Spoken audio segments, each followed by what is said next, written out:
Growing up, life taught me not to love. It's not like someone was intentionally teaching me this. It's not like my parents sat me down one day and said, son, in this family, we do not love. In fact, that's not true at all. My parents are great. My parents, they're not perfect like any parent. I didn't grow up in a lovey-dovey kind of household, but I always knew, and I still do, that I was loved. But life was telling me that it's easier not to love, that it's safer not to love, and it's certainly safer not to express that love. And so, to a certain degree, this was even modeled for me growing up. I remember being upset as a child, and I don't remember what the situation really was. I don't remember what I wanted or why it was important to me, but I didn't get my way, and I started to cry. And my dad said this phrase to me that I think many of us have heard before. He said, "Quit crying, or I'll give you something to cry about." It was one of my first subtle lessons to avoid expressing emotions. Maybe that it's even better not to have them at all. I remember in 6th grade, I had a crush on this girl. Her name was Jamie. And Jamie was much more popular than me, which really wasn't saying much at the time. But I told a friend about how I felt, and he made it clear in no uncertain terms that there was absolutely no way that she would feel the same way about me. And so I decided, realizing that it could be catastrophic to share the way that I felt, that I would not say anything. And so I never did. And it was another lesson, not to love, not to express my feelings. Another lesson that it's too risky, it's not worth it. I remember going through divorce, and it was the most alone I'd ever felt in my life. I was convinced that no one loved me. I just was. And life was just showing me how much love hurts. I mean, this hurt, this stung. That love is too risky, love is too painful, that it's not worth it. And so by the age of 23, I was convinced that it was much safer not to love at all. Life was teaching me not to love, and while everything within me told me that this is the kind of life that I needed to live, that it was safer not to love, that because love is too painful, love is too risky, love hurts. And despite all that, I realized that was not the type of life that I wanted. And so I rejected a life without love. I think life has a tendency to do this to us. Anyone who's ever loved recognizes that love is risky business because you've experienced the pain that comes from love lost. The hurt that comes when someone lets you down. When someone who said that they loved you now says that they do not. Or even worse, they show you by their hurtful actions. Life is filled with these experiences of love gone wrong. And it's consistently teaching us that it's safer and easier not to love. Yeah, I've never met anyone who would say, I want to live a life that is completely free of love. I want to live a life that has no love whatsoever. I want a life that's 100% loveless. Never. You'll meet people who don't want romantic love, who maybe aren't interested in that, but no one who says, I want a life that has no love whatsoever. In fact, despite all the pain and agony that love can bring, we all crave it because love changes everything. Why else would we be willing to risk so much agony? What reason would we ever have to risk this pain and suffering, to endure such hardship? Why would we put ourselves through this? You've heard it said that it's better to have loved and lost than to never have loved at all. How could this be true, right? How could it be a good thing to experience the pain and agony of love lost? How could it be better to experience that? It's better because love is one of the greatest experiences that you could ever have. It brings joy. It brings peace. It brings a sense of belonging, contentment. Love changes everything. Why else would a 23-year-old divorcee ever choose to risk the pain of love? When your experience has shown you just how painful love can be. Because love changes everything. It's why we exist as a church. To bring people the joy, peace, belonging, and contentment that can only be found in love. So as I was thinking about this week's message, I had something totally different planned. And for those of you that know me, I'm a planner. So it takes a lot for me to deviate, to move off of the plan. This is not a normal thing for me, but I felt this strong urge to remind us why we exist. Why Faith Mountain is here. This local expression of the church, this church family, as I like to call it. I want to talk about some of the things that we've accomplished in 2017 and share some of the things we can look forward to in 2018. So, why are we here? We exist to love people to life. I mean, how can you do that? How can you love in such a way that it actually transforms a person's life? How can love have that type of effect on someone? It's easy, because that's the very nature of love, because love changes everything. You know, the Bible has a thing or two to say about love and how it changes everything. If you'd open your Bibles to 1 John chapter 4. And I've been spending a lot of time in 1 John 4 lately. It's just really spoken to me about the power of love. And I think it's really interesting. The writer, John, he seems to be fixated on love. You can see it in the Gospel of John, where he writes about himself. Anytime he writes himself into the narrative, he calls himself the one who Jesus loved. Now imagine you're one of the other disciples. Hey, don't you think Jesus loved me? Like, what the heck? And maybe this was his way of saying, I'm the one that Jesus loved most. But maybe this is just his way of saying, I never questioned that Jesus loved me.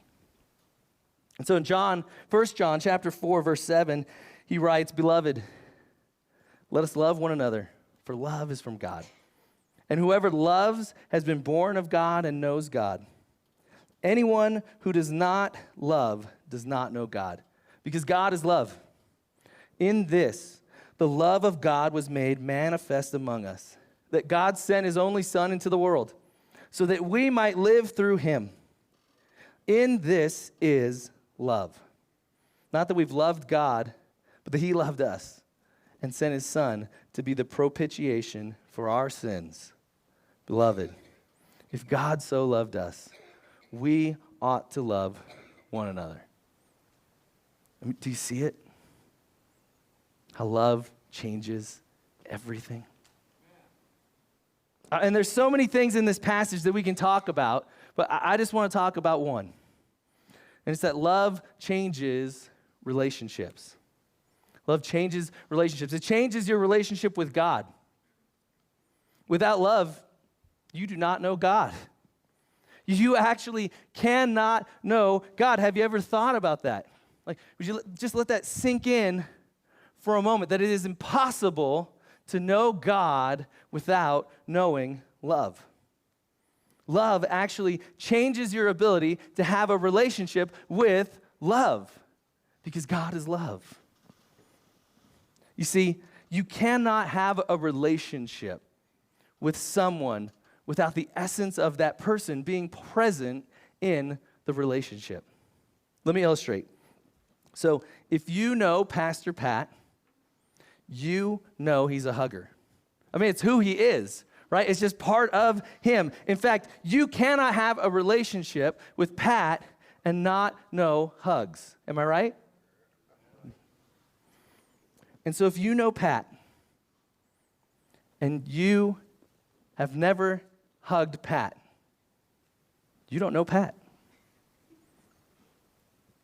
Well, it's the same way that you can't have a relationship with God that does not have love. It's who he is. A relationship with God that's missing love is not a relationship with God. If you think you know God, but you don't know him to be loving, I hate to say this, but you do not know God. Love changes relationships. So I shared about how life had conditioned me not to love, to stop loving altogether, but that I rejected, as you did, I rejected that life. And what I've realized is that I had to experience love and be open to love in order to love others. And I've told my wife, Lauren, this, that I'm on a journey, that maybe over the last 5 years or so, I've been learning how to love. And this is not natural for me. It's not even natural for me to get on a stage and talk to you about this, about my own thoughts and feelings. But I'm learning how to do this. Can I just tell you? Love changes everything. In the midst of what's been a really challenging season for us as a family, love changes everything. It's transformed our marriage. We're in the best season of marriage, in our whole marriage. It's begun to transform my friendships. As I learn to share thoughts and feelings with people, it's having an impact on my friendships. It's having an impact on my relationships. And it's weird. It's so weird when you spend your whole life conditioned not to share how you feel, not to share emotions. I mean, my world is upside down. And it's great because love changes everything. And I've learned that if I don't have love, I can't give love. How can I give something that I don't have? It's illogical. It doesn't work. And so unless I have love, I can't give it to you. I can give you what I have. I can give you a cheap imitation of love. I can give you a knockoff version of love. But if I don't have true love, I cannot give you love. Love changes relationships. Go, if you would, to 1 Corinthians 13. And I want to share with you the second thing that love changes, and it's this. We see it in verses 4 and 5, which says, love is patient and kind. Love does not envy or boast. It is not arrogant or rude. It does not insist on its own way. It's not irritable or resentful. Patience, kindness, humility, not insisting on its own way. I love the way that the Message says it. Love doesn't force itself on others. And see, what love does is love changes the conversation. I used to have the hardest time when I was in conversation with someone who saw the world differently than I did.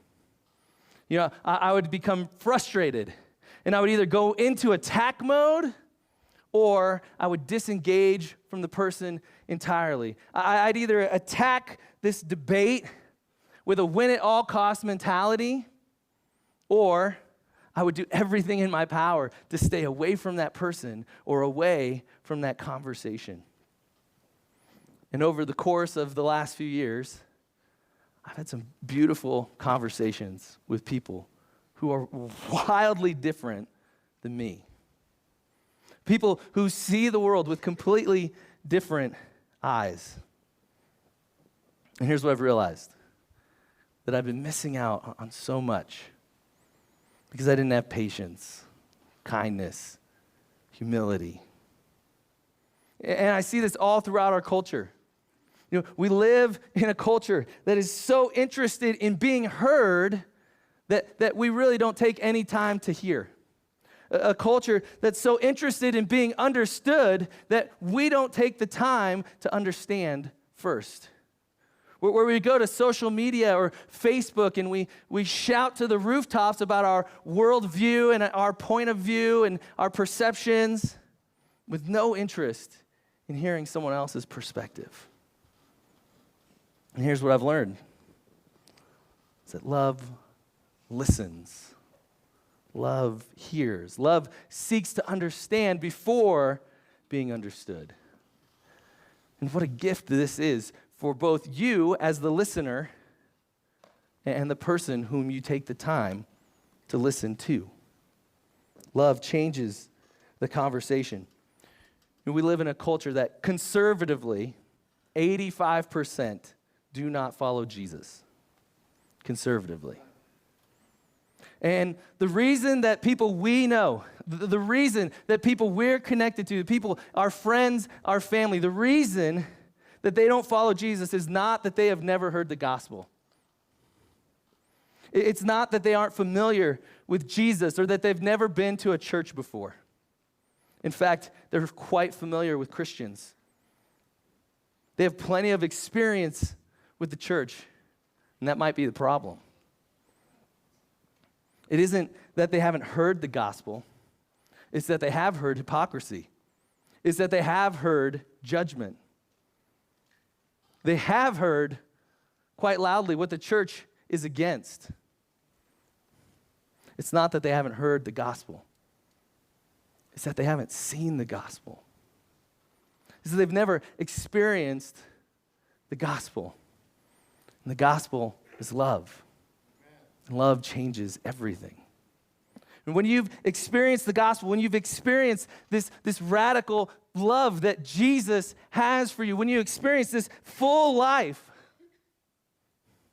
don't you want everyone else to have it? I do. I want you to have it. I want your friends to have it. I want your family to have it. I want Green Mountain to have it. I want our city to have it. Which leads us to the third thing that I want to share with you today. And we see this in Luke 19 with a man named Zacchaeus. And Zacchaeus was a wee little man. And a wee little man was he, for all you that grew up in the church. In other words, he was short. He wanted to see Jesus, but he couldn't see him. So he climbs up a tree to see Jesus. Jesus sees him up in the tree, and he says, Zacchaeus, come down immediately. I must stay at your house today. Now here's what you need to know about Zacchaeus. Zacchaeus was a tax collector. And if you're not familiar with first century Jewish culture, this is like the worst profession that you could ever have. It's worse than being a politician. It's worse than being a used car salesman or whatever. Pick those hated professions, in our culture. Far worse than that, because if you are a tax collector, you're seen as a traitor and an extortionist. You're a traitor because you work for the Roman Empire, which occupies Israel, which occupies your land. And so you are collecting taxes from your own people to support the Roman Empire. So you're a traitor. You're an extortionist because the way the Roman Empire set this up is they capitalized on the greed of people. And so they've allowed the tax collectors to collect any amount that they want for taxes. And we just expect, a certain amount, but anything you collect over that is yours to keep. So you're not only funding the Roman Empire, but you're extorting money from your own people. And so the text tells us in verse 7 that all the people saw this and they began to mutter, he has gone to be the guest of a sinner. I don't know who they thought they were. Maybe it's lost on them that they're sinners too. In fact, if Jesus goes to your house or anyone's house, Jesus is gone to be the guest of a sinner. But they knew what kind of man Zacchaeus was. And while Zacchaeus was a wealthy man, he was not an honorable man. His wealth did not come from honorable practices. But that didn't stop Jesus. Jesus chose to show Zacchaeus love in a culture where no one else would. He chose to love him when everyone else did just the opposite. And love changes Zacchaeus. We see in verse 8, it says, "But Zacchaeus stood up and he said to the Lord, 'Look, Lord, here and now I give half of my possessions to the poor. And if I've cheated anybody out of anything, I will pay back 4 times the amount.'" Love changed his priorities. And that's the third thing that love changes for us. Love changes our priorities. I mean, this is a man whose highest aspirations were gratifying himself, to accumulate more money, more wealth. And because he met Jesus, because he met love, his priorities were changed. When you meet Jesus, when you meet love, love changes your priorities. Love changes everything. We exist to love people to life, to introduce people to Jesus, to introduce them to love, because love changes everything. And we want to see the powerful love of Jesus transform Lakewood. And this will only happen if we collectively allow love to move deep within us. If we learn to receive love and to give it.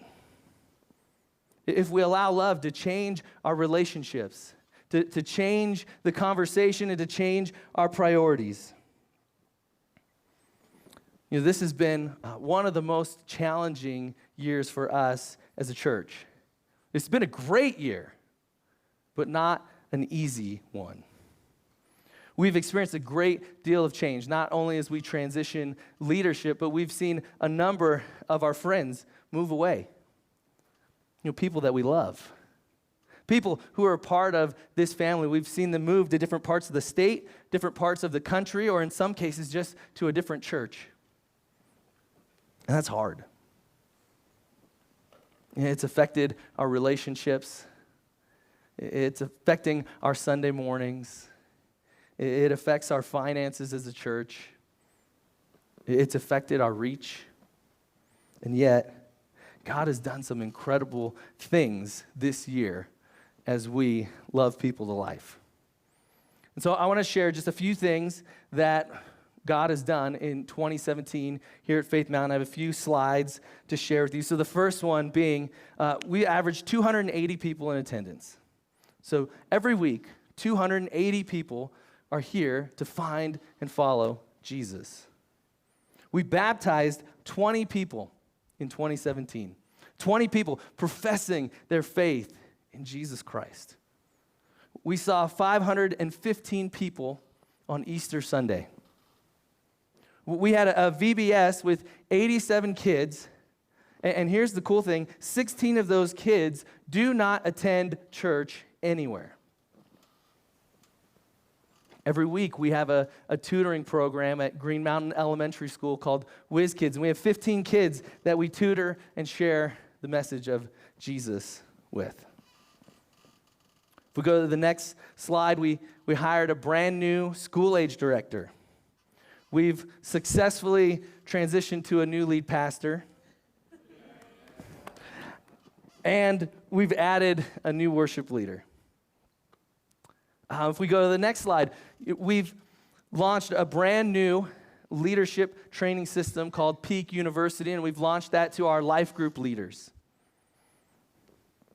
We added a Faith Mountain app, which I think is pretty cool, but we have 563 downloads to our app, 563 people that have our Faith Mountain app. We added video to our podcast, so those of you that aren't here on a Sunday, you miss church, you get to watch the message instead of just hear it. And we have 161 people participating in life groups. If we keep moving,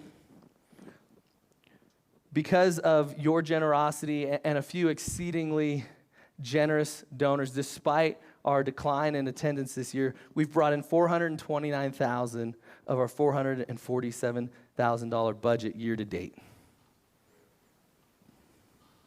That's 2017. It's been a good year. But we're not done yet. And so here's a few things that you can look forward to next year. In addition to all the things that we normally do, the community events, partnering with the Action Center to do Santa Shop, Whiz Kids, we support missionaries, all the things that we've done, a few things that you can look forward to in 2018. First, we're adding a first service school-age children's program. We're bringing that back, and we recognize that while some families love to have their kids here with them in service, others would rather have a place specifically designed for them. And we'll be making some other adjustments within this service. We recognize that we need to do some things different to reach different people. And so you'll hear more about those things in the coming weeks, but with the children's program, that's going to start January 7th. And so that's going to be great. We're going to be expanding Peak University to more ministries, raising up leaders and investing in people. And we're working to live stream our services, which many of you have asked me about. If we look at the finances for next year, we don't have the full budget available this week, but we should have that for you next week. But we've made some significant changes to our budget. We've always run a really lean budget, but we have cut nearly $85,000 from our 2017 budget for 2018. We're creating a finance team that'll help us monitor the finances more closely, help us make decisions, but also allow the elders to focus on leading and discipling and shepherding. So this budget that you'll see next week represents a baseline of what we need to do to continue making an impact on our community, but we could do so much more. If we came together and we allowed love to be the driver of our generosity, of our time, our talent, and our treasure, if we let love change our priorities, we could change our city. A few weeks ago, I met a woman. Her name is Amy, and she stopped by the church to just get some information on the upcoming Santa Shop. And she'd participated in last year's Santa Shop and was able to have presents for her kids last year as a result. And we started talking, and she just started telling me about how difficult this last year has been. And Amy's had a hard life. She's had 21 surgeries, and she's about 30 years old. But this year in particular was different. This year was really rough. You see, she's on the tail end of a really nasty divorce. And her husband, the father of her 4 kids, doesn't provide any alimony, no child support. And so she's trying to handle everything herself. And we talked about a lot of things. We talked about her career. We talked about her kids. And I remember she just started to cry. And she said, I know it shouldn't be that big a deal. I just want to give my kids a Christmas present. And I could never do that on my own. And you know what's interesting to me is as I talked to Amy, what's really stood out, what her greatest need was, it wasn't presents for her kids. It wasn't a husband or a father. It was something just much more basic. It was love. And as we talked, she just kept apologizing to me. She just explained how she's felt this need to be strong and that she doesn't have anyone to share her own thoughts and feelings with because she's just trying so hard to be strong for her kids and for those around her. I mean, why would she share her story with me? I'm a complete stranger. I never met her before in my life. Why would she just tell me everything about her? Because she was desperate for love. And love changes everything. I mean, how many Amy's are out there? How many people just in our community are desperate for love, for real love, a love that changes everything? We have that love, and we need to share it with our community. And so here's what I'm asking. Would you let love change your priorities?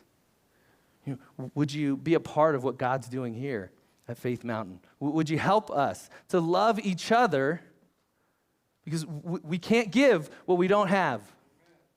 Would we love each other well so that we can go out and love our community well? And so we're asking you to join us as we finish 2017 strong.